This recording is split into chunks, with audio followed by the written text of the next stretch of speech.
It began as a whisper on social media, cryptic messages about court files and sealed affidavits, but within hours the rumors burst. Court records now say that Mendeecees, reality TV star and loving father, may have taken a part in a clandestine drugs trafficking network. Fans are startled and emotional. And the family was split at the notion that the guy they cheered on for his bravery may be at the heart of a criminal probe. Insiders allege the documents depict coded signals, unexplained transfers and late-night meetings in separate places, portraying a picture considerably worse than any narrative surprise the program has ever provided. Producers allegedly paused production once again, sending personnel house and shutting off trailers as legal teams tried to investigate the shocking accusations. Defenders believe this is simply another smear attempt aimed to wreck Mendes' recovery following his recent illness. Skeptics point to the timing, only weeks before production was supposed to start, was too opportune to overlook. Now, as the world waits for formal response from the courtroom, everyone is questioning, is this the true face of reality television's darkest controversy, or simply another episode in a narrative fueled by rumors and betrayal? Stay in as we unravel every bombshell fact. The day the secret court records made public, the whole reality TV world held its breath. Overnight, claims came that Mendeecees, previously lauded for his tenacity and charisma, would be involved in a secret drugs trafficking network. The documents marked an official, formed a narrative of late-night rendezvous in deserted parking lots, obscure cash transfers to sham businesses, and text messages traded in. Fans were surprised. Emotions ran high, and the family was Yandy. Smith found herself pacing the polished marble floor of the courtroom lobby as murmurs spread like wildfire in the hours after the leak. Her phone rang constantly with messages, friends checking in, dedicated fans sending prayers, and strangers seeking answers. A close friend subsequently recounted Yandy's. Her voice trembled as she murmured into her hand, "This can't be real." Meanwhile, Mendes' lawyer, Hercules Rodriguez, made a short statement calling the charges unfounded rumors meant to undermine Mr. Harris' return. Yet even his strong words failed to, despite the heavy weight of sworn affidavit across town on the busy set of Love and Hip Hop. Fear spread like a virus. Producer Martha Reynolds pounded her hand on the conference table, delivering directions in a tense voice. "Fear, we need to analyze every scene, every commercial, everything linked to Mendeecees must be removed." Helpers hurried to pack cosmetics kits. Lighting technicians rolled away cameras behind black fabric, as security silently took cast members off the lot. The once lively studio turned eerily still, the tension so heavy that you could hear footsteps bouncing off the walls. Castmates released, "We stand with our brother Mendeecees," followed by a carousel of behind-the-scenes photographs showing friendliness and joy. But behind closed doors, several said they had seen changes in him. Late arrivals, uneasy looks at production workers, quiet phone conversations in trailer halls. One background actor stated hearing Mendes debate heatedly about money problems with a mysterious man who refused to reveal his name. Were these indicators of addiction, despair, or something much darker? Court records revealed incriminating evidence, with prosecutors including images of encrypted text conversations, one of which stated "drop the box at the corner," while another instructed, "confirm receipt by morning." Bank records indicated tens of thousands of dollars flowing through accounts related to shell businesses established in offshore havens. Law enforcement investigators even included surveillance photographs of a bag swap under a highway bridge. Each exhibit number seemed like a razor cutting into Mendes' public image. Yandy, still in the courtroom, was accosted by photographers. As she attempted to exit, flashes erupted around her as she said, "I believe in his innocence." Before moving away, tears streamed down her face. The audience reacted quickly, with one side demanding justice and yelling "lock him up," while the other backed him with hashtags like "innocent until proved guilty" and "mom stands with men." The family was left split. Inside the courtroom, judges hurried through the files, as lawyers on both sides prepared for a high stakes during the preliminary hearing. An assistant district attorney stood up during a short media-permitted Q&A and proclaimed, "This is a blueprint for organized crime, and Mr. Harris's name appears at every critical juncture." The defense attorney countered, "These are unverified submissions, replete with hearsay. There is no direct proof tying our client to any illegal action." Their heated clashes made headlines previously. The gavel even dropped outside, where a crowd of admirers gathered, some carrying banners that said, "We want the truth." Others held candles in silent vigil on YouTube. Response videos grew by the hour. One influencer live-streamed her breakdown, tears pouring as she wept. I grew up watching these episodes, and I can't believe he'd betray all of us. Another presenter called the scandal larger than the prior season's reunion battle, predicting that sponsors would leave and advertisers would demand refunds. The network's PR staff huddled in a back office monitors, showing social media data and sponsor communications. Emails indicated big firms threatening to drop commercials if the program failed to confront the situation. Straight on. One note, we risk losing half our ad revenue this quarter unless we clearly distance ourselves from these allegations. Executives brainstormed damage control, a special mid-season. In honor to Mendes' personal struggle, public service ads about addiction, or even an on-air letter from Mendes himself. Each suggestion seemed more frantic than the previous as the corporate gears churned. Mendes was under tremendous scrutiny. In his personal life, sources close to him reported that he was under pressure to maintain his rehab story, which fans welcomed as evidence of his change. Behind the scenes, he grappled with remorse and dread, cloistered in a beautiful house turned temporary hideaway. In phone conversations caught by an unidentified source, was heard murmuring, "I never intended my history to be my whole identity. And later, if I'm guilty, I have to face the consequences. If I'm innocent, I must cleanse my reputation." In an unexpected twist, the district attorney's office received an anonymous tip indicating that someone had tampered with the financial records and doctored the text exchanges. The report suggested that a competing cast member, envious of Mendes' success, engineered the leak, and authorities initiated a parallel inquiry into the source of the documents, reviewing metadata and server logs. The prospect of sabotage added still another element of intrigue. Was Mendes a scapegoat, or had he genuinely crossed back in the home living room? Mendes' mother gathered relatives for a late-night prayer circle. She held a battered Bible and spoke fiercely. Her brother, a veteran law enforcement officer, contended that one falsehood could not drown a lifetime of love. "We need to realize that proof exists. If he committed errors, he must face responsibility. No one is above the law." The heated confrontation highlighted the gut-wrenching fact in situations of crisis. Even family relationships may fracture under the pressure. Meanwhile, Mendes' adolescent daughter suffered her own nightmare. When footage came of her receiving the news in her high school cafeteria, tears flowing as classmates talked and a teacher complained that kids uploaded memes ridiculing her father's mugshot, an outpouring of compassion from fans and strangers alike, was tempered by nasty barbs in comment sections. Under the light of public scrutiny, the innocence of youth was under threat. In the first week of the crisis, old pals appeared with disclosures. One former buddy stated that guys had previously confided in him about skirting the law in his teens' small-time handoffs to finance medical costs. The colleague believed the superstar had gone from petty violations to something far more structured.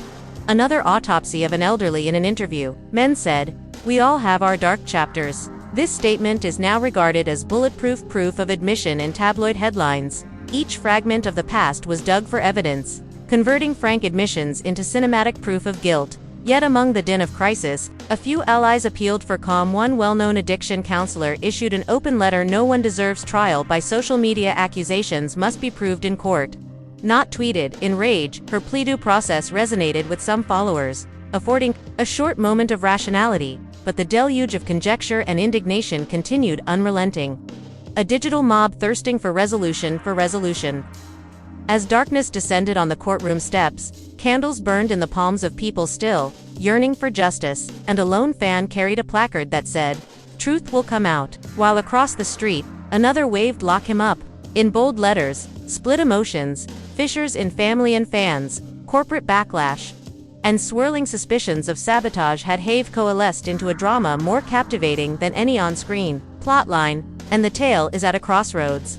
Will Mendes' defense unravel the claims one by one? Or will the prosecution presents an irrefutable case that shatters his public image? Will the family and cast endure the storm of treachery and division, or will loyalties disintegrate under the pressure? The following chapter promises an exhilarating courtroom battle, surprising disclosures, and the ultimate question: can a reality TV star ever restore his truth? In a world where rumors rule supreme, the courthouse doors creaked open as Mendes' defense team walked in, bringing thick binders of evidence that promised to contest every claim spelled forth in those confidential files. Family members crowded the pews, some wearing similar shirts emblazoned with the message, "Truth, not rumors." Whispered prayers ran through the audience, Could this squad reverse the story that had taken hold of the public imagination? At the defensive table, Mendes' lead attorney Jasmine Rodriguez stood to face the bench. Her voice was calm but forceful as she lay out the opening salvo. "Your Honor, we seek to dismiss the prosecution's case on the basis of untrustworthy evidence. The encrypted texts are unconfirmed third-party extracts, and the financial wire transfers described are normal payments for property investment transactions that are completely unconnected to any illicit conduct." A ripple swept through the courtroom as witnesses exchanged skeptical looks divided between hope and cynicism. While the prosecution answered with their own star witness, a former courier, who claimed to have delivered items under Mendes' code name, in a sealed testimony extract read aloud by the assistant district attorney. Witness stated sending off a duffel bag with unknown white packages and collecting precise change in cash transactions arranged under the supervision of Mr. H. Fans gasped and headlines burst. Critical witness connects Mendes to trafficking and courier's confession, undermines case. However, the defense counsel swiftly challenged the witness' credibility, given his past record, and claimed desire to gain favor with prosecutors in return for leniency outside the courtroom. The media circus as Yandy Smith appeared during a break. Between sessions, reporters pressed microphones on her. "How do you feel about the defense's arguments?" one cried. Yandy halted, took a long breath, and responded with iron determination. "We think the truth will win. I trust my husband and the court system to put things right." Her calm remark won a flurry of supportive tweets, even as detractors accused her of arranging a perfectly timed picture op to affect public perception. A private family meeting conducted in a leased conference room. Mendes' mother and siblings met with his legal counsel. Murmurs rose as his uncle, a retired detective, recounted evidence of possible tampering. Security video was missing a vital 30-inch block that night, he pointed out, and the parking garage cameras were down for scheduled maintenance. Startlingly opportune timing for some family members nodded in agreement, while others shook their heads, afraid that introducing sabotage suggestions would confuse the waters rather than clarify the facts throughout town. The network's crisis team assembled. On a video chat, executives, attorneys, and publicists deliberated whether to restart filming around the scandal or suspend production altogether. One network executive warned, "If the court rules against us, sponsors will sue for breach of contract if we broadcast any pre-recorded nuggets involving Mendeecees." Another said, "We can fill in the gaps with more behind-the-scenes specials focusing on other cast members' stories until this blows over." The meeting concluded without resolution, leaving the fate of the season hanging in the balance. Nevertheless, an unexpected twist developed when a digital forensics expert testified that the information on the damning text conversations led back to a portable device belonging to a production assistant with a vendetta against Mendeecees. This discovery was mentioned first on social media. Fresh conspiracy theories. Could the assistant doctor the texts to destroy Mendes, or was this another smokescreen? The court ordered a forensic assessment of all contact records, leaving attorneys rushing to discover misplaced cell phones and archived backup data. Privately disclosed to a blogger that he had observed the production assistant put suspicious files into Mendes' trailer during a late-night shoot. Soon, a competing cast member published text conversations, claiming the assistant was upset when Mendes reportedly declined to help with a personal favor. The distinctions between professional obligation and personal revenge blurred, leaving everyone speculating whose story might be believed throughout a heated day of trial. Mendes took the stand for the first time under oath, recounting his account of the events. "I was in the trailer fatigued from shooting and took my prescription medicine to manage discomfort, and then everything went dark. I woke up in the hospital bewildered. Although worried, I never saw any strangers, never got any packages, and definitely never directed illicit action." His voice shook as he supported himself against the witness stand. Tears, he continued, "My only mistake is juggling too many tasks and trusting the wrong people." The courtroom drama spilled onto the internet in real time via live Twitter threads. Recorded every element of the judge's facial expressions, lawyer's body language, following Mendes' teary confession. Several admirers rallied behind his bravery, writing "I believe Harris," while some thought he was backpedaling and branded his testimony as stage-orchestrated. Influencers held watch parties, stopping live streams to study his stance, and the slide of his ring in front of a group of advocacy groups jumped on the situation to demand for greater changes surrounding reality TV safety, releasing remarks requesting that networks give mental health assistance and frequent drug screening for cast members. One petition surfaced, encouraging the network to implement a thorough cast wellness policy and openness regarding any criminal investigations. The petition gathered tens of thousands of signatures in only a few days, demonstrating a rising public hunger for ethical responsibility. As the forensic investigation progressed behind the scenes, Defense counsel produced a surprise witness in cybersecurity. A security expert illustrated with live screen grabs how easy SMS messages might be faked or doctored. The expert used a fake device to transmit falsified messages that seemed similar to real ones to the judge. As whispers rippled across the courtroom, prosecutors raised their stopped eyebrows, objected, claiming it was immaterial to showing genuine intent. However, the presentation made everyone doubt the integrity of the initial evidence. Following the spoofing protest, the public's trust in the case eroded, and tabloids hurried to reframe the narrative. Was Mendeecees the puppet of a sabotage scheme, or a savvy manipulator used false tech interviews with digital security gurus, which appeared on the evening news? Segments deep fakes and message spoofing are the Wild West of the digital era. An expert cautioned that if reality TV is unable to adapt to these risks, actual lives may be, despite being demolished by simple pixels on a screen during this digital frenzy. Yandy persisted, a stoic presence on social media sharing antique family photographs, emotional words on togetherness and sincerity.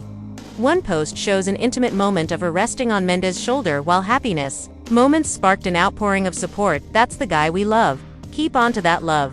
We're here for both of you. But underneath the supportive posts lurked comments requiring evidence and openness. We need to see the unedited metadata version. The commenter insisted on no more PR spin as the network silently recorded. Following conversations with other castmates, one emotional cameo caught a star. Another veteran cried, revealing that she felt betrayed to realize how close the aide was to Mendes. We trusted him. Cast members complained about the breakdown of their meticulously prepared season, claiming that the program has become too weak and no longer manage these behind-the-scenes portions, providing an exclusive peek at fractured friendships. Were set to broadcast as soon as the trial ended in week 2. The legal odyssey ended. The court requested a short pause, telling both parties to reconvene after evaluating the new digital evidence. Rumors around the courtroom suggested a probable plea arrangement if enough charges could be reduced. Discussion on social media focused on whether Mendeecees would accept guilt on one count in return for leniency on the others. A stunning twist. Even Mendes and Yandy's children are deserving of any primetime reunion special. Finding themselves trapped in the whirlwind, eagle-eyed bloggers saw that their names had submitted encouraging notes on an anonymous fan club, despite attempts to keep them out of the limelight. Fans questioned the ethics of engaging juveniles, with some complimenting the eye to children's devotion and others criticizing them.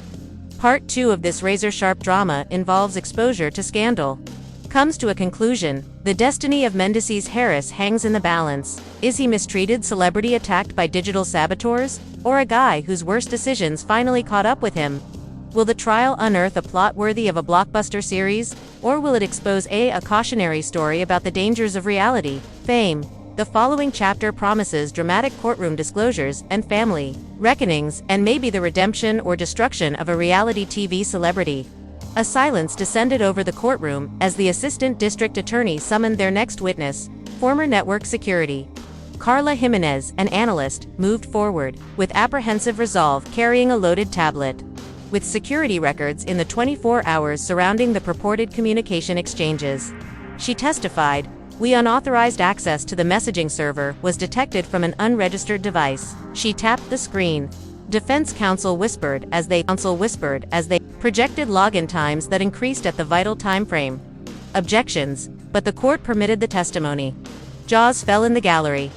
Viewers noticed that the evidence may have been manipulated with at the network level just outside. Fans jabbed at their phones, live broadcasting every twist. One declared, "If the network manipulated data is a cover-up." Another retorted, "This is just delaying the truth." The conversation divided hashtags into two competing tribal networks. Plot versus men's deception, both insisting their viewpoint held the moral high ground.